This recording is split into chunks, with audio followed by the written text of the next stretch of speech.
The Supreme Court ruled in Plessy versus Ferguson that separate or segregated facilities for blacks, or colored as they were called, did not stamp the colored race with a badge of inferiority. The vote was 8-1. The one lone dissenting vote was cast by Justice John Marshall Harlan. The lone dissenter, the visionary, is John Marshall Harlan, who in his wonderful dissent says the Constitution is colorblind, that it makes no distinctions based on the color of our skin. Harlan's dissenting opinion becomes the majority point of view a half-century later in Brown versus Board of Education. But at the time, he was alone in his opinion. The South, then after 1890, has to create a separate system of schools for black people, hospitals that are segregated, public offices and spaces that are segregated with black and white entrances.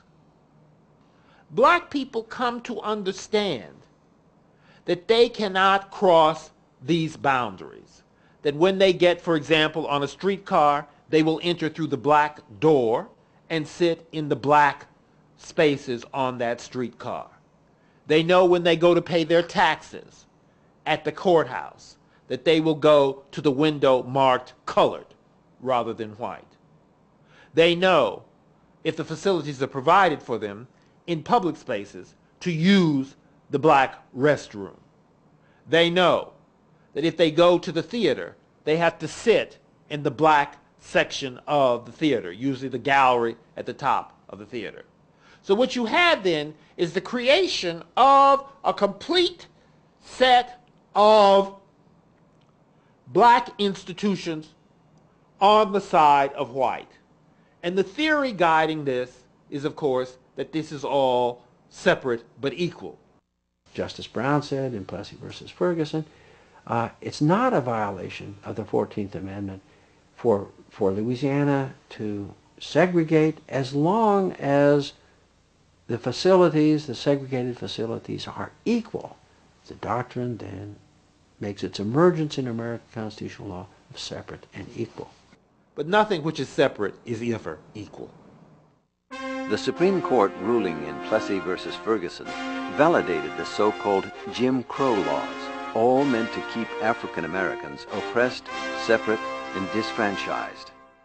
Before the Civil War, under slavery, race relations had been vertical. That is to say, white at the top, black at the bottom.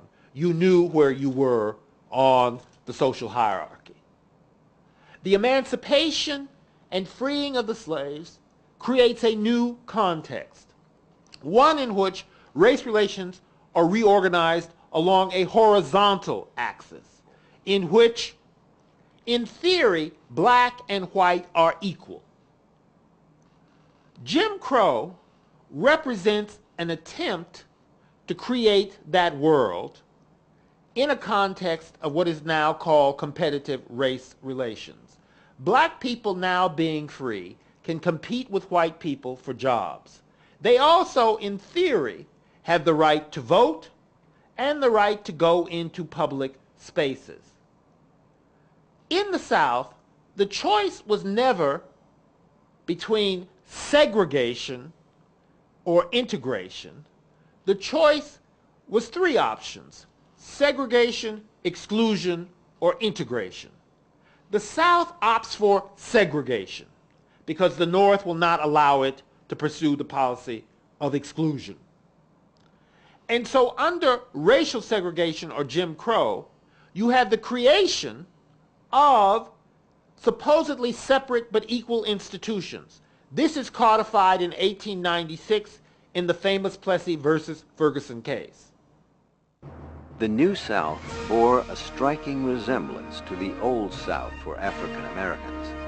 They were no longer the personal property of slaveholders, but their slavery continued, disguised in different clothing.